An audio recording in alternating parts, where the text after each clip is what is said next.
Pennsylvania में दो लोग अपलाचिन ट्रेल के नीचे 1000 फीट की गहराई में केव एक्सप्लोर कर रहे होते हैं। जैसे ही वो पुरानी रॉक्स के लेयर्स तोड़ते हैं, वो एक नई केव सिस्टम डिस्कवर करते हैं। अचानक उन्हें एक अजीब आवाज सुनाई देती है और वो देखकर शॉक्ड हो जाते हैं कि एक बंच ऑफ विंग्ड क्रीचर्स केव से बाहर निकलकर उड़ रहे हैं। वो लोग भागना चाहते हैं, लेकिन क्रीचर्स उन्हें तुरंत घेर लेते हैं और मार डालते हैं। मॉन्टेक्लेयर में एली अपना स्कूल का एक और दिन खत्म कर रही होती है और अपनी पूरी कोशिश कर रही होती है ताकि उन लड़कों को इग्नोर कर सके जो उसका मजाक उड़ाते हैं, क्योंकि वो सुन नहीं सकती है। किस्मत से उसका बेस्ट फ्रेंड रॉब उसके साथ होता है, जिसने साइन लैंग्वेज सीख ली है ताकि वो एली से कम्युनिकेट कर सके, चाहे वो लिप्स रीड कर सकती हो। रॉब बहुत सपोर्टिव है और उसका हाथ पकड़कर उसे घर तक छोड़ता है। जब एली घर पहुंचती है तो उसे फैमिली डॉग ऑटिस वेलकम करता है, लेकिन उसका भाई जूड उसका मजाक उड़ाता है। उसकी मां केली उसे डांटती है क्योंकि वो लेट है, लेकिन साथ ही उसका रॉब के साथ रिलेशनशिप का भी मजाक उड़ाती है। अचानक ऑटिस भौंकने लगता है और एली देखती है कि उसके बाल खड़े हो गए हैं, जैसे वहां बाहर कुछ खतरनाक हो। उस रात एली देखती है कि काफी सारे हेलीकॉप्टर्स आसमान में उड़ रहे हैं और दूर से कुछ धुआं भी दिखाई दे रहा है। फिर वो अपनी दादी लिन को स्मोकिंग करते हुए पकड़ती है, जो उसे नहीं करना चाहिए क्योंकि उनके लंग्स वीक हैं। एली वादा करती है कि वो केली को नहीं बताएगी।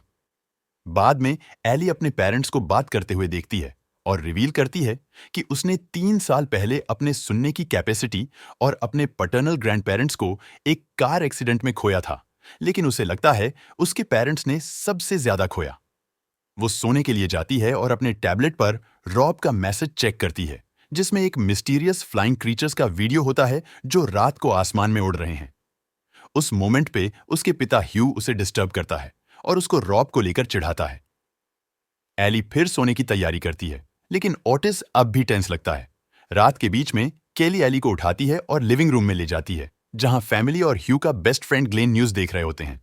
बहुत सारे यूएस सिटीज अटैक के नीचे हैं और डेंजर धीरे धीरे कंट्री में स्प्रेड हो रहा है।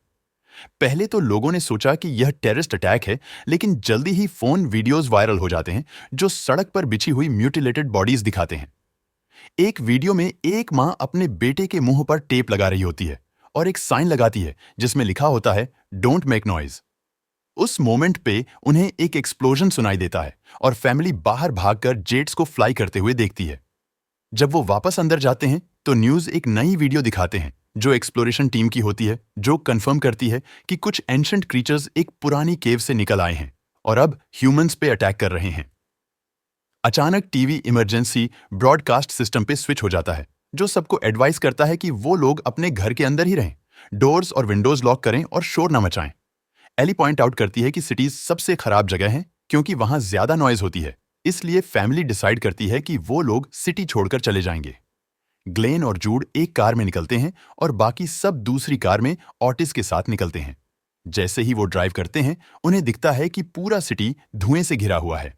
सबवे टनल्स में एक ट्रेन रुक गई होती है और कुछ लोग अंदर फंस गए होते हैं जो चुप रहने की कोशिश कर रहे होते हैं। एक बेबी फिर से रोने लगती है और पैसेंजर्स उसे उसकी मां से छीनकर बाहर फेंकना चाहते हैं। मां अपने बेबी को वापस ले लेती है और कहती है कि वो अपने बेबी के साथ जाएगी। मां और बेबी साइलेंटली टनल के थ्रू चलते हैं, लेकिन जब बेबी अपना पैसिफायर गिरा देती है तो वो फिर से रोने लगती है और क्रीचर्स तुरंत अपीयर हो जाते हैं। मां बेबी को लेकर भागने लगती है, लेकिन वो इतनी तेज नहीं होती और ट्रेन के पैसेंजर्स देखते हैं कैसे वो दोनों मार दिए जाते हैं।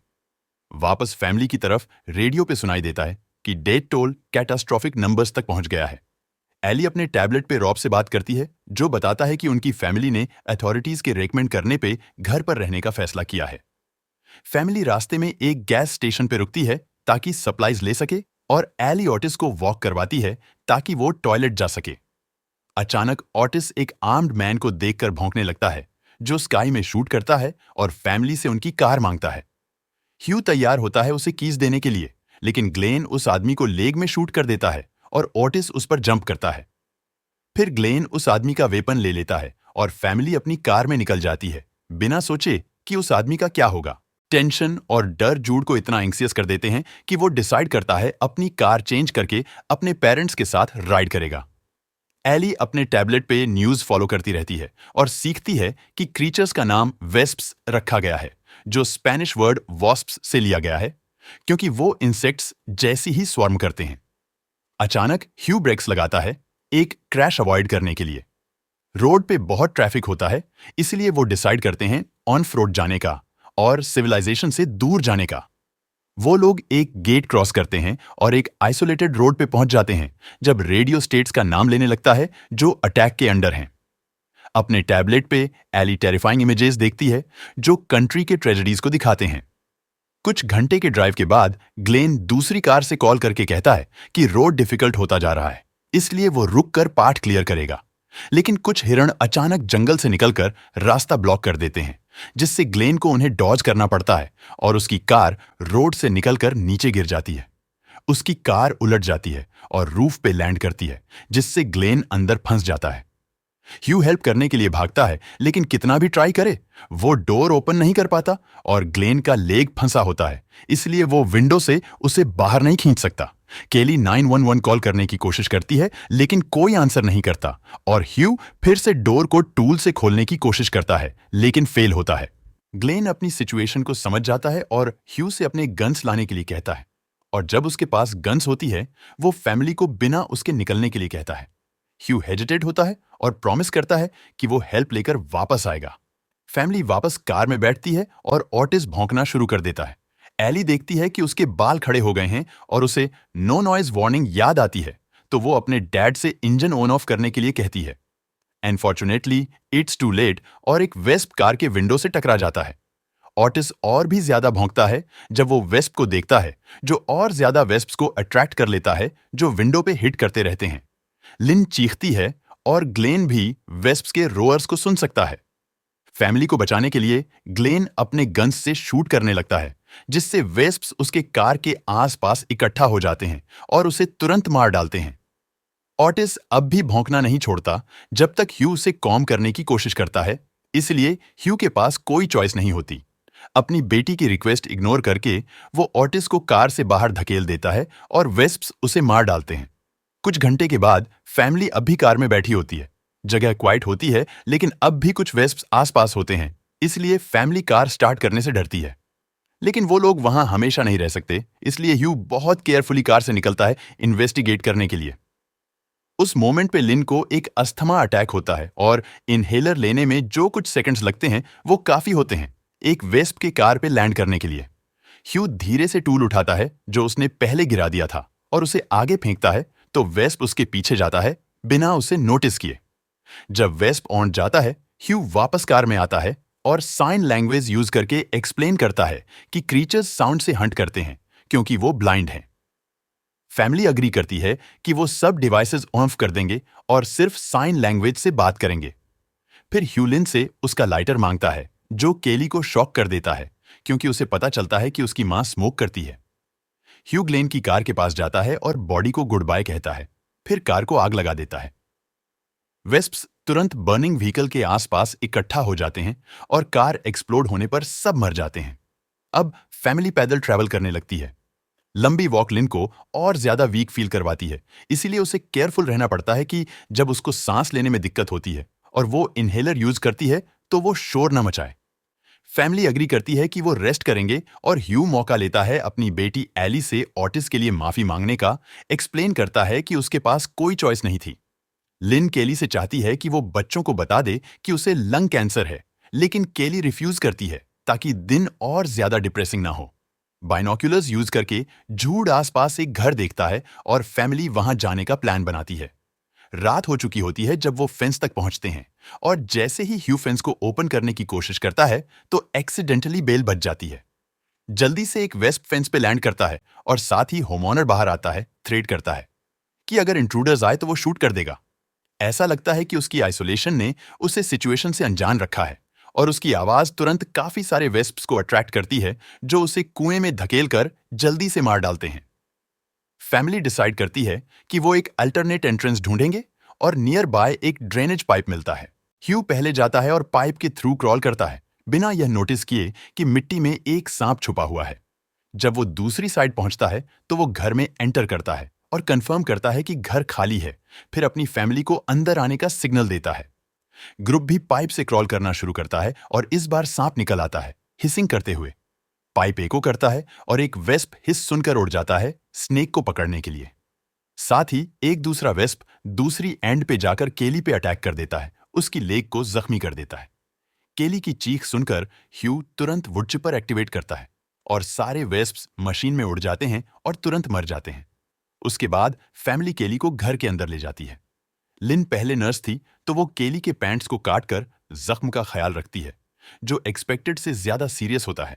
केली के सो जाने के बाद लिन और ह्यू ड्रिंक शेयर करते हैं।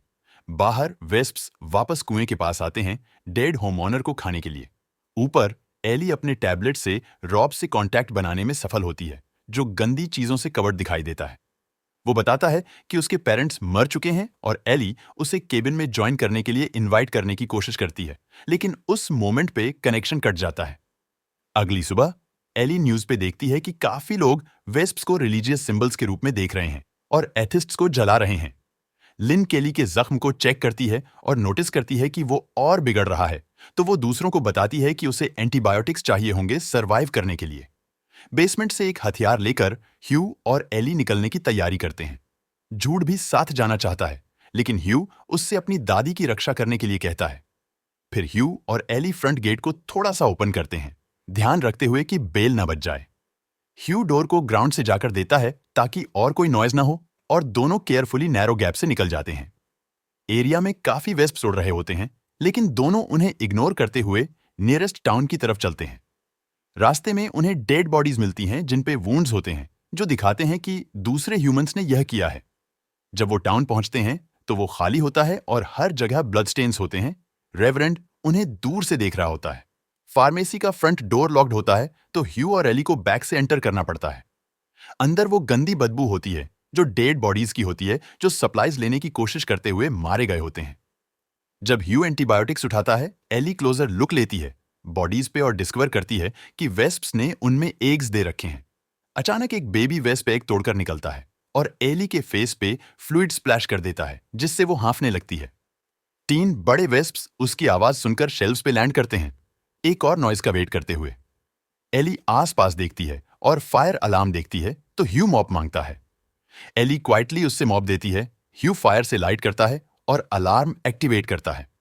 एकोइंग नॉइज और वाटर वेस्प्स को कंफ्यूज करते हैं, जिससे ह्यू और एली सेफली फार्मेसी से निकल जाते हैं। टाउन से बाहर जाते वक्त उन्हें रेवरेंड मिलता है, जो उन्हें अवॉइड करने पे फॉलो करता है। क्वाइटली कम्युनिकेट करने के लिए रेवरेंड अपनी नोटबुक पे लिखा दिखाता है। उनसे उसका ग्रुप द हश्ड ज्वाइन करने के लिए कहता है। एली और ह्यू ऑनफर को मना करते हैं और दूर जाने लगते हैं जब रेवरेंड हिस करता है, रिवील करता है कि उसकी टंग रिमूव कर दी गई है। जल्दी ही दोनों घर वापस लौट जाते हैं और मेडिसिन केली को बेटर फील करने में मदद करती है। ह्यू टीवी से और न्यूज लेने की कोशिश करता है, लेकिन सिग्नल नहीं होता। एली अपनी टैबलेट से लास्ट चीजें देखती है।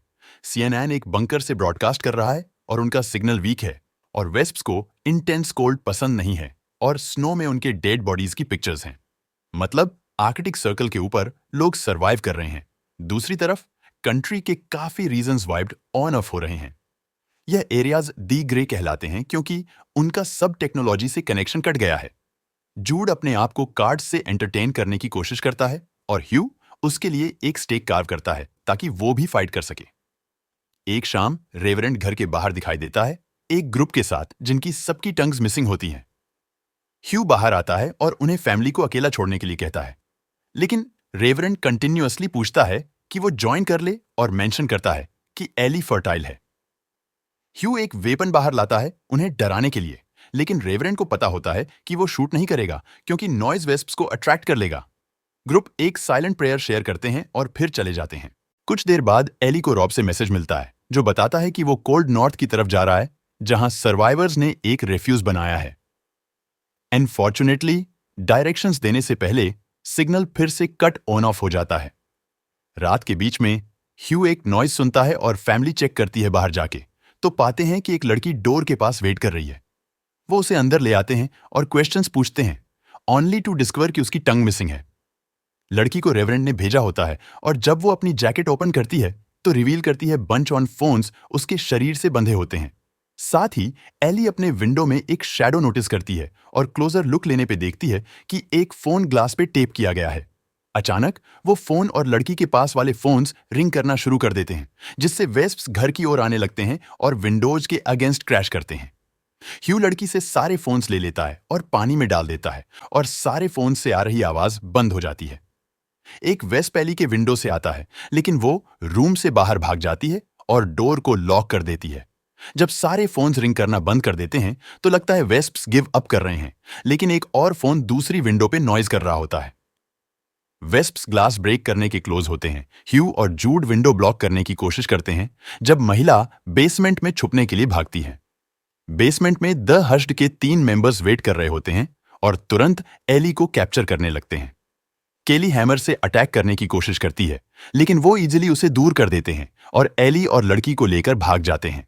लिन उनका पीछा करती है और उन्हें ग्राउंड पे गिरा देती है और साथ ही एली उनके हाथ काट लेती है ताकि वो उसे छोड़ दें। जब एली भाग जाती है, लिन चीखती है, जिससे वेस्प्स आते हैं जो तुरंत उसे और किडनैपर्स को मार देते हैं। फैमिली बाहर आती है और लिन के लिए दुखी होते हैं, लेकिन अनफॉर्चुनेटली रेवरेंड जल्दी से एली को फिर से कैप्चर कर लेते हैं। अपनी बेटी को बचाने के लिए केली, ह्यू और जूड उस ग्रुप के पीछे लग जाते हैं। बिना झिझक के किसी भी हश्ड को चाकू मार देते हैं जो उनसे लड़ने की कोशिश करता है।